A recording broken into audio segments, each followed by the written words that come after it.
صلى الله عليك يا سيدي ويا مولاي يا رسول الله.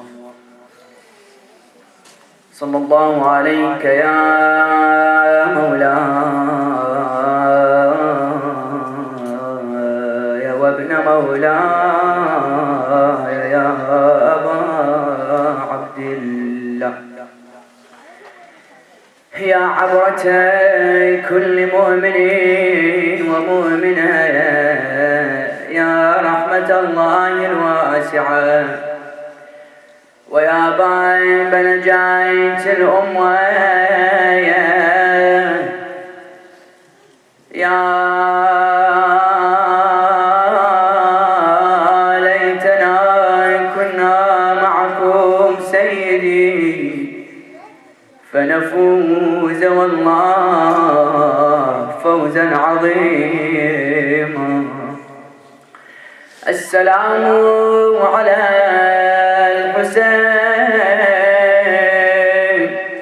وعلى علي بن الحسين وعلى أولاد الحسين وعلى أصحاب الحسين جميعا مني ورحمة الله وبركاته. أعوذ بالله من الشيطان الرجيم. بسم الله الرحمن الرحيم. قال الله تعالى في القرآن الكريم: وقوله الحق وهو أصدق الصادقين.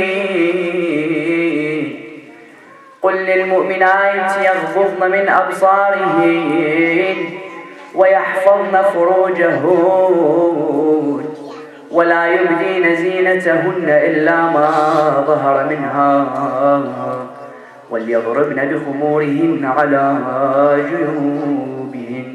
صدق الله العلي العظيم. صلوات على محمد وآل محمد. اللهم صل على محمد وآل محمد. Respected scholars, brothers and sisters in Islam, Assalamu alaikum wa rahmatullahi wa barakatuh. One of the most emphasized concepts in the religion of Islam is no other than the concept of modesty. It has been an issue that has been emphasized by our dear Ahlul Bayt and by Allah subhanahu wa ta'ala himself, to the extent where Imam Ja'far ibn Muhammad al-Sadiq salawatullahi wa salamu alayhi comes forward and says what? He says modesty is a symbol of faith. Modesty is a symbol of faith. And he who has no modesty has no faith. People may come forward and say, Imam he's exaggerating with this hadith. He's going overboard. You're saying if I have taqwa, if I have patience, if I have the knowledge, if I have everything except modesty, it's equivalent to me not having faith at all. What is Imam Ja'far ibn Muhammad al-Sadiq trying to say? He's saying that once you have modesty, from it patience roots out. Once you have modesty, taqwa roots out from modesty. Once you have knowledge, the main source of knowledge is modesty, Imam Ja'far ibn Muhammad al-Sadiq is saying. And that's why you find, when you analyze the concept of modesty, what do you see? You see it's not simply an Islamic issue. No, not at all. Christianity has come and admit that modesty is an essential value when it comes to the human being. Judaism as well has come and said that modesty is something essential, fundamental for a human being. Even the atheists, those who have no religion, those who believe no God exists, will come forward and tell you that modesty is something essential. Being arrogant is something bad. Walking indecently is something that's neglected. Even an atheist will come to you. And that's why you find Saint Paul in the first book of Corinthians in chapter 11, what does he say? He says that a respected female is one who covers herself. This isn't a prophet speaking. This isn't an imam speaking. This isn't the Quran speaking. Who is this? Saint Paul. He says a respected Christian female is one who protects herself by covering it. And a female who doesn't cover herself, her head should be shaved bald. Who is this speaking? Saint Paul. He says her head should be shaved bald. And since shaving a female's head isn't a tenet or a teaching in Christianity, then wearing a veil upon her head is fundamental. And indeed it's true. Walk to any church today. Have you ever found Mary salamullahi alayha with no veil on her head? Have you? No, not at all. Because a veil on your head is a significant way of telling the world that I am one who is modest. I am expressing modesty through my own fashion, and my religion has told me to express it through putting this veil on my head. It's a universal concept. It's not a concept that has taught us to simply believe it's exclusive to Islam. No. Christianity, Judaism, even the atheists will come and tell you that modesty is something accepted. And don't get me wrong, this didn't start from the day of Muhammad sallallahu alaihi wasallam. Allahumma salli ala Muhammad wa ali. The value of modesty didn't begin with the Holy Prophet. It didn't even begin with Christianity, with Jesus, or with Moses alayhi salam. It began from the first day Adam began his trial. What do I mean? Notice when Adam salamullahi alayhi ate from the tree and Allah told him, your trial has yet begun. It has just begun. What is the first commandment that Allah told Adam to take? Did He not tell him to take a leaf from the tree and cover himself? The first tenet, the first commandment that Adam was commanded was to express the concept of modesty. And that's why when coming to the religion of Islam, you find every law has two sides, two aspects. You have the physical side and you have the spiritual side. And Imam Ruhullah expresses this beautifully in his book Adab al-Salah. He mentions that every physical action in Salah has a spiritual meaning or dimension behind it. When I do qunut, it's not simply me raising my hands to Allah. There's a spiritual meaning behind it. When I put my head on this dirt, on the turba, on the muhr, I'm not simply putting my head on the dirt. I'm expressing that the highest point of my stature, being my forehead, is laid on the bottom of the earth. Expressing what? Expressing that I should be a modest, humble human being. That's why you find, for example, eating pork. Why has it been prohibited in Islam? Number one, you have the physical disease. Considering the fact that pigs eat their own feces and they carry diseases within them. Pork has been prohibited in Islam. Yet when coming to the spiritual aspect, why did Allah prohibit us from eating pork? Because you find the pig is the only animal from the animal kingdom that enjoys watching its mate with the other animals. Who is this? The pig. Now when I begin to eat this pig, whether I like it or not, subliminally or indirectly, it will have an effect on my behavior with the people surrounding me. Number one, eating pork. Another example, smoking, for example. Smoking has been prohibited in Islam for the beginners. Why?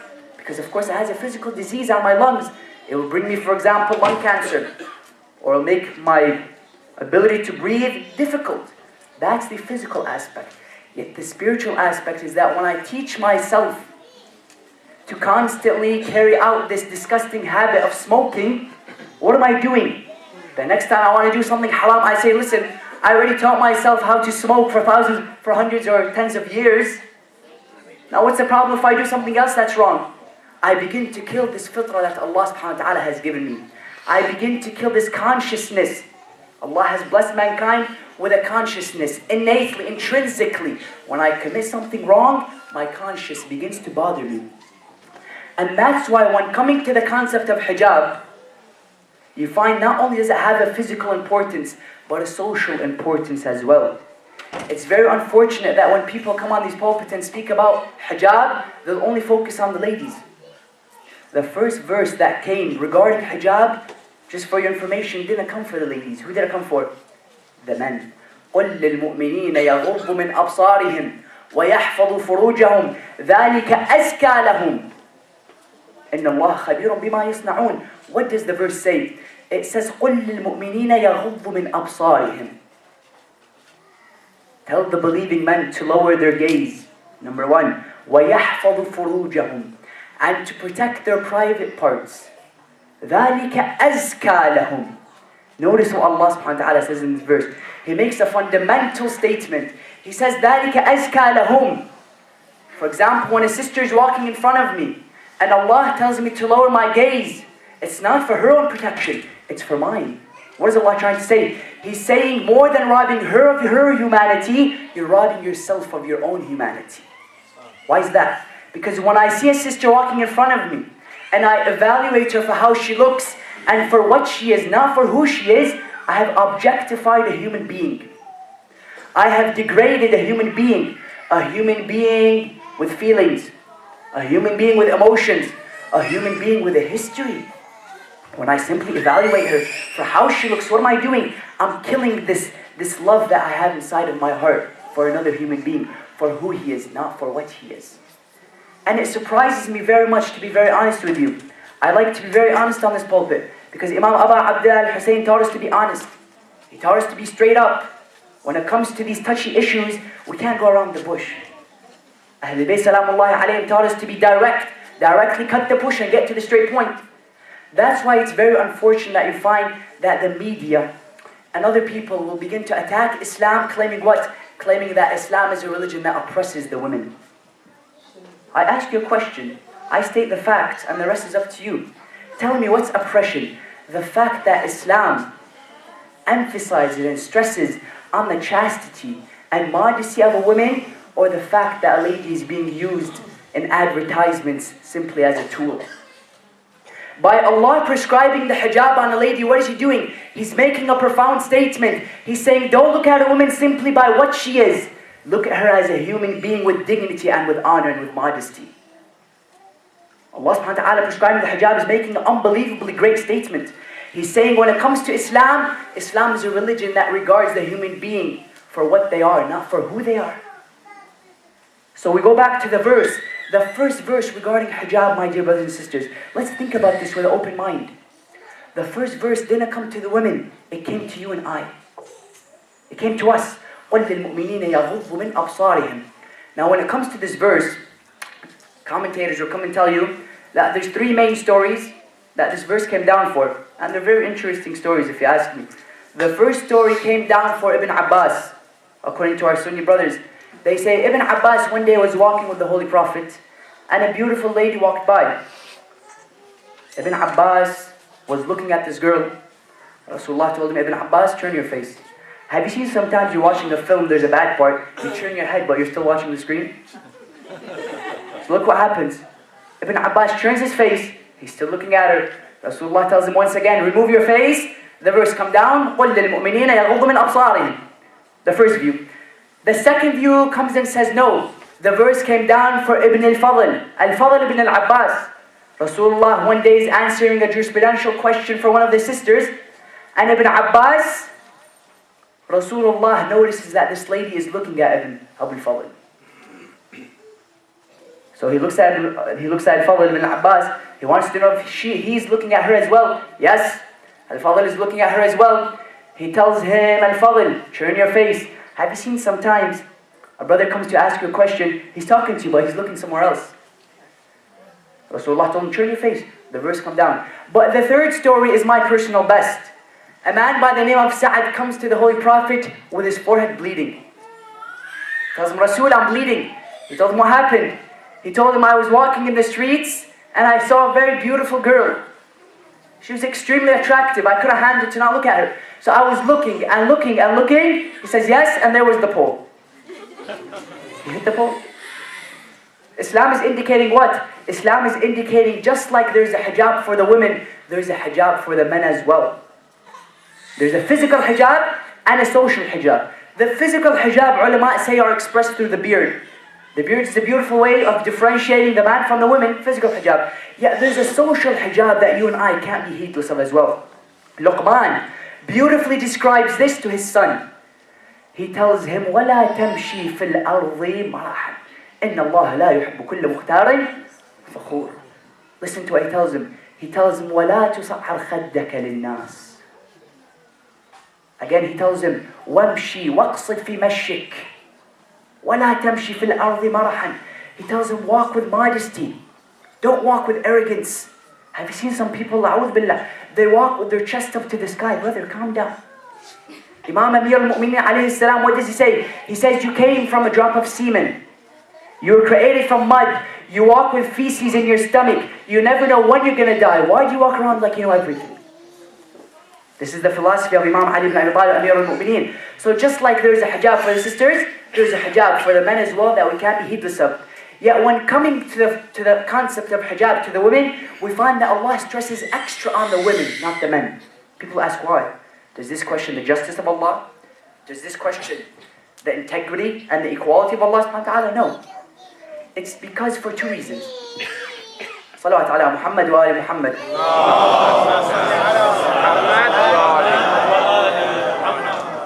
You find that Allah emphasizes on the hijab of the women for two simple reasons. Because the analogy of the man compared to the women can be given in this beautiful example. Men and women are like the two wings on a bird. The left wing sometimes may be higher than the right. The right wing may be higher than the left. But nonetheless, each strive to complete and to help the other. When Allah subhanahu wa ta'ala came and said that I have given your responsibility and I have given you, it's not because Allah is saying one is better than the other. The verse I mentioned yesterday, يَا أَيُّهَا النَّاسِ إِنَّا خَلَقْنَاكُم مِّن ذَكَرٍ وَأُنثَى وَجَعَلْنَاكُمْ شُعُوبًا وَقَبَائِلَ لِتَعَارَفُوا إِنَّ أَكْرَمَكُمْ عِندَ اللَّهِ أَتْقَاكُمْ. Allah says the best of you in the eyes of Allah isn't the one that has a different gender than you, or somebody that has a higher financial status than you. إِنَّ أَكْرَمَكُمْ عِندَ اللَّهِ أَتْقَاكُمْ. Indeed, the best of you in the eyes of Allah is the most righteousness. But what do you find? You find that Allah emphasizes on the hijab of the women for two simple reasons. Number one, it's the women who are the child bearers of society. If it was us, the men, who were giving birth to these children, then Allah would have emphasized on our hijab. You may say, why does it make a difference if he's giving birth or she's giving birth? Because the mother has a crucial effect on the upbringing of a child. The mother has a crucial effect on the upbringing of the child. You may be the best human being, but if your mother was a corrupt woman, whether you like it or not, it will affect you. Of course, not in all cases. But take this simple example, the son of Nuh. Nuh, as you know, was one of the 5 main ulul azm prophets. We have Ibrahim, Nuh, you have, for example, the holy prophet Musa and Isa. Nuh was one of the 5 greatest prophets that Allah sent to mankind. Yet because his mother was a corrupt woman, the child came out ugly as well. His father was a great man. But nonetheless, because his mother didn't express the love or the upbringing that she had to in order to eradicate corruption from this human being, this child, he came out corrupt as well. The role of the mother is crucial in the human being's life. Number one, because they are the child bearers of society. And the second reason, it's because it's the women who are who stitch the fabric of society. What do I mean by that? When I walk on the street and somebody sees me, he doesn't know if I'm Muslim or not. When somebody looks at me, he doesn't know if I'm Muslim or not. Unless if he comes and asks me, brother, are you Muslim? Yes, I am.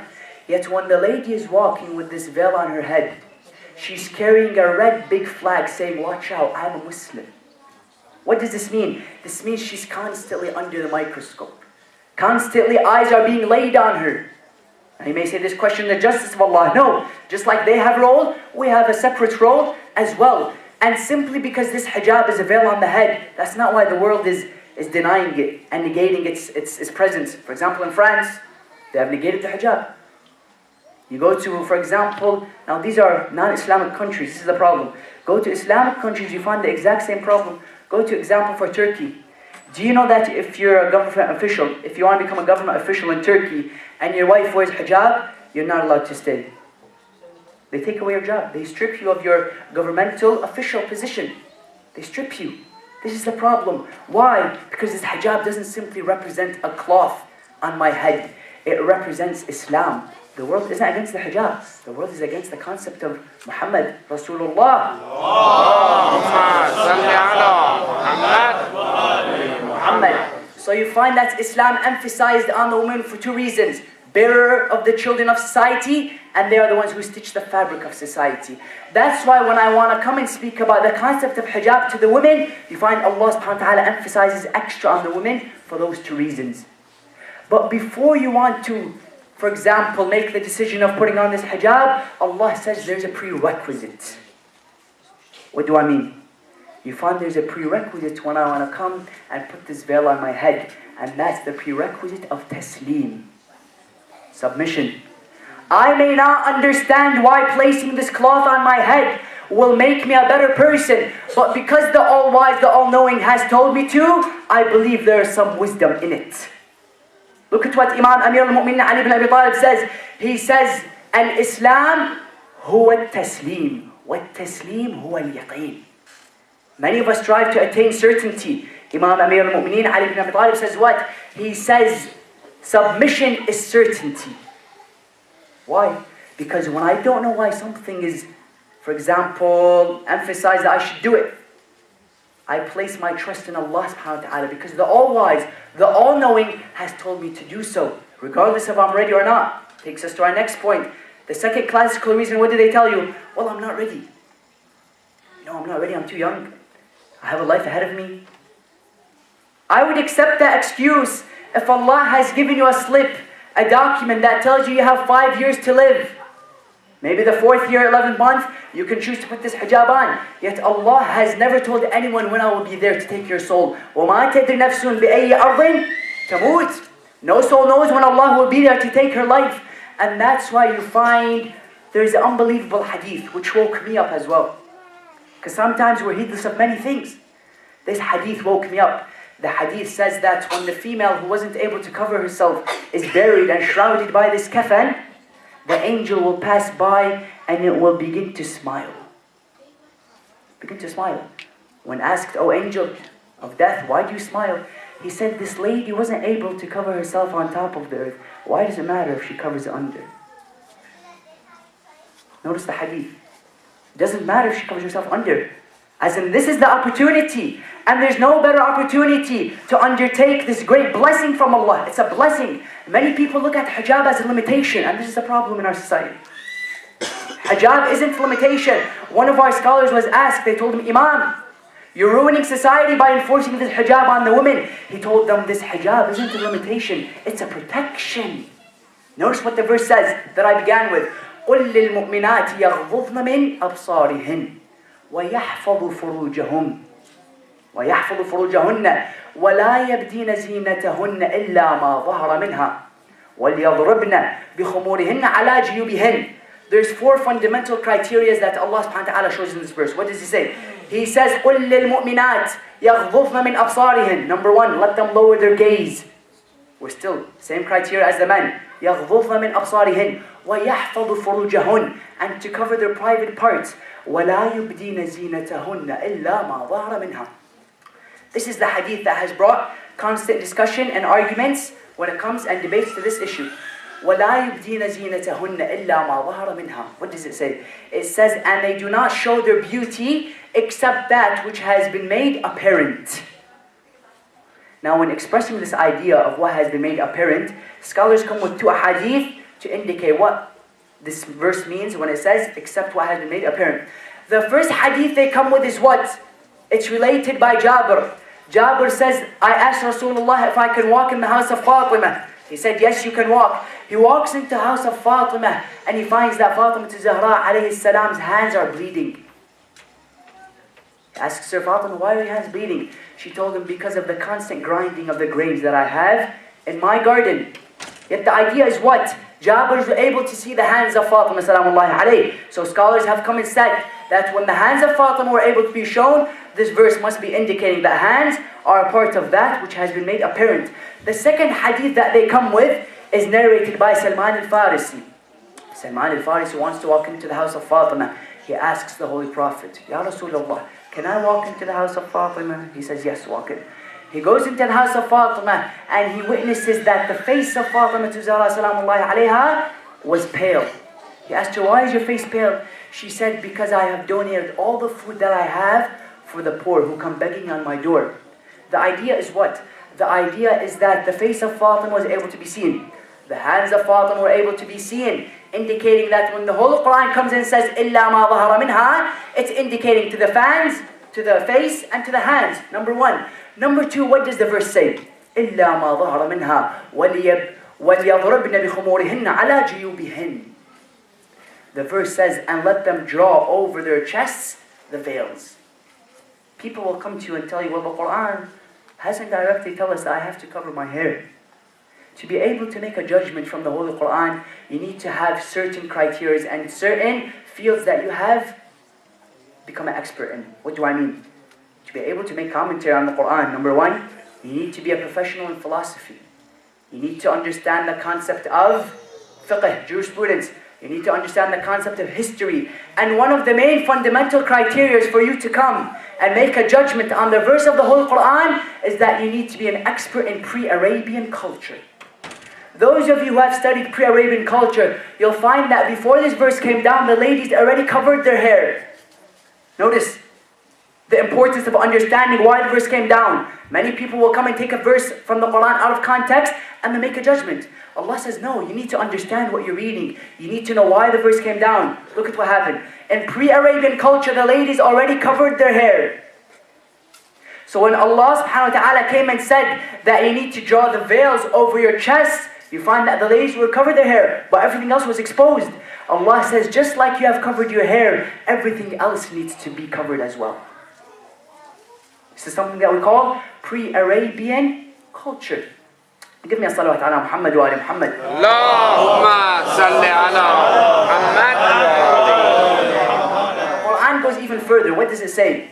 I'm just trying to establish from the Holy Quran the importance of this hijab. Just like I mentioned, it's not only for the females, it's for the women as well. But the Quran itself explicitly comes and says that this hijab is something for your own protection. Why do you deprive yourself from the mercy and the blessings of Allah subhanahu wa ta'ala? The Quran goes even further. What does it say? Ya ayyuhan nabi qul li azwajika wa banatika wa nisa'il mu'mineen yudnina alayhinna jalabibihin.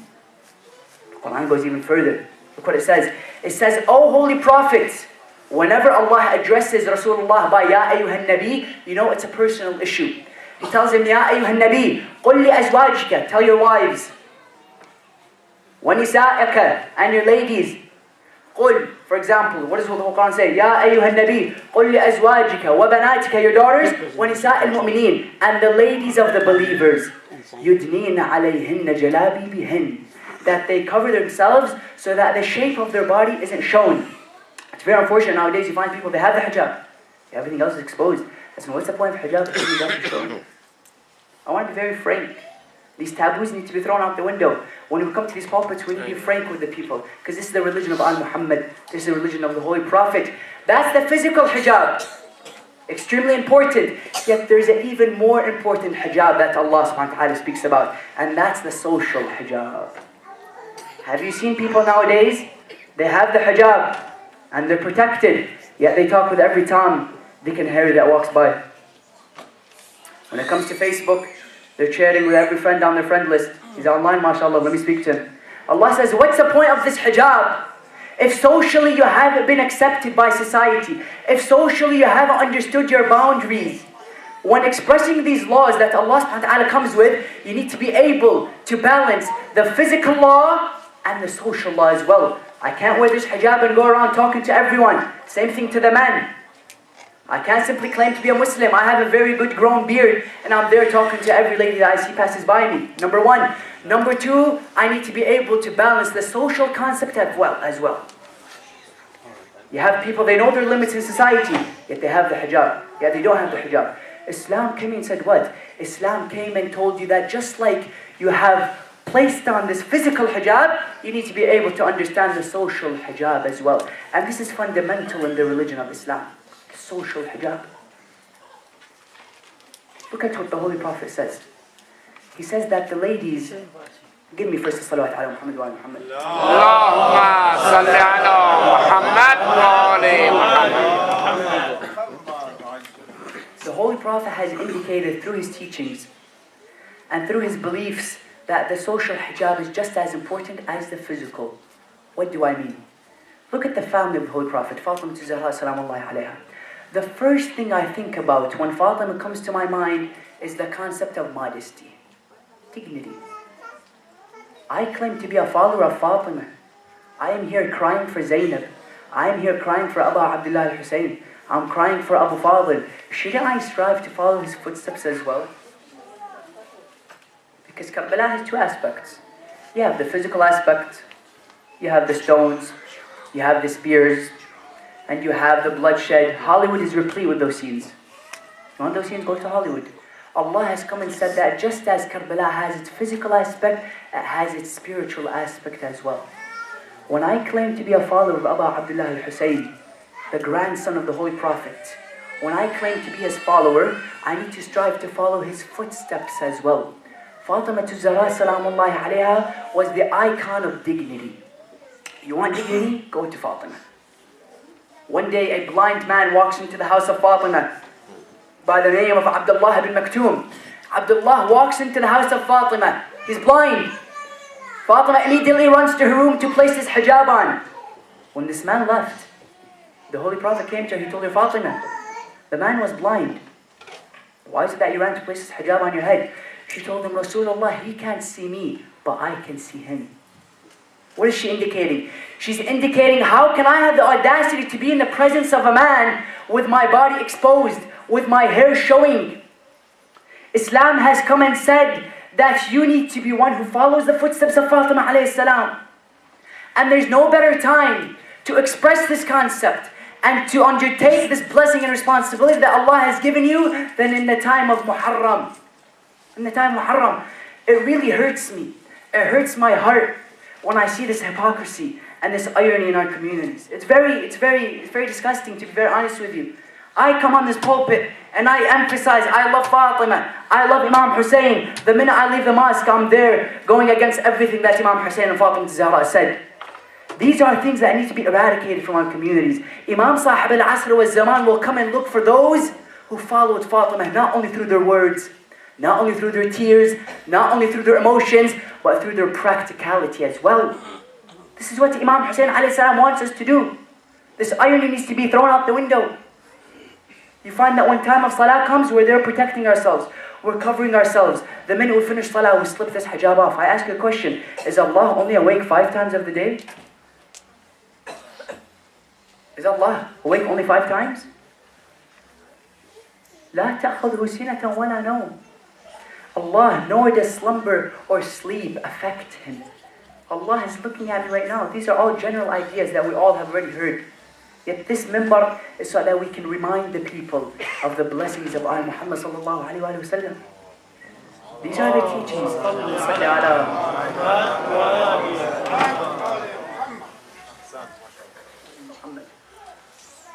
It's a very touchy topic, and it's a very important topic as well. Imam Abu Abdullah al-Hussein, in the last moments of his life, it's very unfortunate. You find, for example, there's a wedding. The brother, neither is he related to her, or maybe he's her cousin. He walks into the room, he looks at her hijab. Tell him, brother, what are you doing? He says, it's once a year. Come on, man, take it easy. It's once a year. That's the exact point. It's the first day of your wedding, and you want to begin it by disobeying Allah subhanahu wa ta'ala. These taboos and these habits need to be thrown out the window. Imam Abu Abdullah al-Hussein is in the worst of situations. Worst. He cannot be in a worse situation than he was on the 10th of Muharram. Covered by arrows, covered with his own blood, doesn't have the ability to stand up. He hears that Shimr makes a command, attack the tents of Zainab alayhi salam. He tries to get up once, he falls right back on the floor. He tries to get back a second time, he falls right back on the floor. He stood up only when he heard Zainab was screaming, "Oh Abu Abdullah, they're ripping the veil off my head. Oh Abu Abdullah, they have removed the cover that I have been known for." Zainab didn't show her shadow when it came to public. Am I telling you to walk around and not let people see your shadow? No. But take an ounce of the modesty that Zainab salamullahi alayha had. Imam is in the worst of situations. When he heard that the scarf of Zainab was being pulled off, immediately he stood up and he went and protected her. He has no power. Today we're living in luxury. Today we're living right now, alhamdulillah, heat is on. We're sitting under a roof. We have the blessing to sit here and to listen to words of wisdom from Abu Abdullah al-Hussein. Yet we still don't emphasize on the concept of modesty.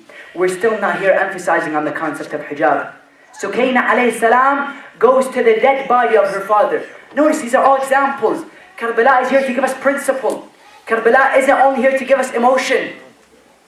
Sukaina alayhi salam runs to the dead body of her father, Abu Abdullah al-Hussein. The first thing she tells him, "Father, oh Hussein, they ripped off the hijab off our heads." Tell him something else. Tell him they ripped the tents. They stole our material. No way. You are a father who taught us to protect this veil. You are a father who taught us to protect this cover that we've placed on our heads. Until the last breath of our lives, we won't stop emphasizing this fact. Today we're not living with arrows in our body. Today we're not living with blood covering us. Our tents, our houses aren't being burnt. And we're not emphasizing on this concept at all. Imam is filled with blood, filled with arrows. He's still saying, is the hijab of Zainab still on her head? Is the hijab of Zainab still there protecting her?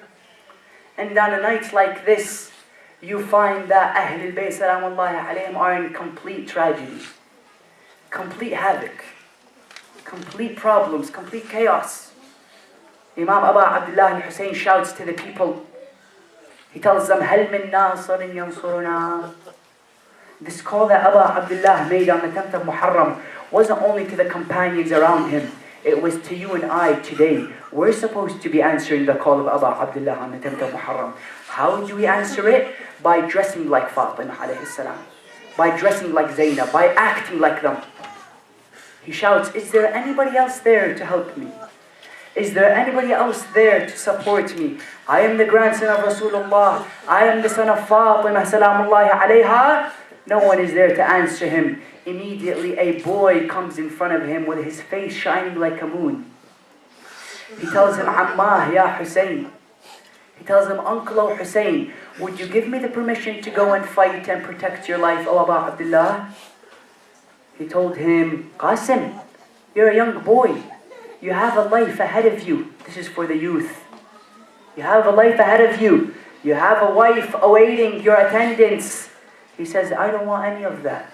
If I have the ability to protect the grandson of the Holy Prophet, then let it be. He said, I don't care if I fall on death or death falls on me. Death to me is sweeter than honey. Qasim is 14 years old. We're not saying he's an old man. 14 years old and he has this mentality. Let us ask ourselves, where are we from Qasim ibn al-Hasan alayhi salam? Have we failed to act like Al-Hasan, Qasim ibn al-Hasan alayhi salam? Abu Abdullah tells him, oh Qasim, listen to me. You have a life ahead of you. Whenever I want to remember my brother, Al-Hasan al-Mujtaba, I would look at your face. Qasim is disappointed. He goes back to his mother. He tells her, Mother, Abu Abdullah has deprived me of protecting his life. She tells him, what do you mean he has deprived you? He has told me that I am the last one to represent his brother. And he loved his brother so much that he has made a vow to protect me. Listen to what Farwah, the mother of Qasim alayhi salam, tells him. She tells him, oh Qasim, do you remember the will of your father Al-Hasan al-Mujtaba? He tells her, yes. She tells him, take it out of your arm. Narration say that it was tied in a piece of cloth and it was put on the arm of Qasim al-Hasan. He removes this letter and he reads the will. He takes it to his uncle Abu Abdullah al-Hussein in Karbala. Abu Abdullah begins to read this letter. He begins to read it. What does the letter say? It's speaking to his brother. Al-Hasan is speaking to Abu Abdullah al-Hussein. He tells him, oh brother, oh Hussein, I won't be there on the 10th of Muharram, but my son will be there to represent me. My son will be there to protect you. And when you have nobody else there to protect you, I want my son Qasim to be there to sacrifice his life for the sake of yours.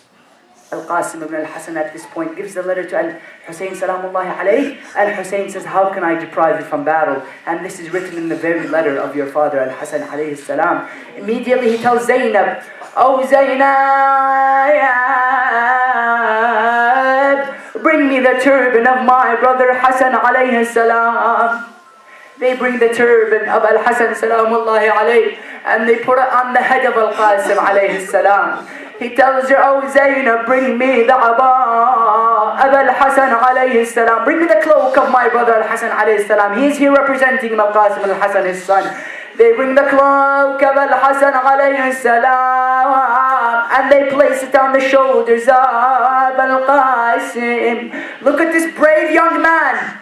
This is the son of Al-Hasan alayhi salam, 14 years old. Yet look at the enthusiasm he has when it comes to protecting Islam. Have we protected Islam like Al-Qasim ibn al-Hasan? Al-Qasim ibn al-Hasan begins to run to the battlefield shouting, فأنا ابن الحسن نجل النبي المجتبى والمؤتمن هذا حسين كالأسير المرتهن. He says that this is Abu Abdullah left alone in Karbala. I'm here witnessing that I was there on the 10th of Muharram to protect him. Al-Qasim ibn al-Hasan, despite his young age, fights furiously like a lion. Narrations say that he killed a large amount of the soldiers of Umar ibn Sa'ad until his slipper was disconnected from his foot. Al-Qasim ibn al-Hasan kneels down to fix his shoe as an enemy of Allah comes and strikes Al-Hasan. Qasim ibn al-Hasan on his head. Al-Qasim at this point has not drunken water. For 3 nights he had no more power in him. He falls onto the ground and shouts, Adrikni Amma, Adrikni ya Aba Abdullah. He shouts, oh father, he shouts, oh uncle, come and protect me.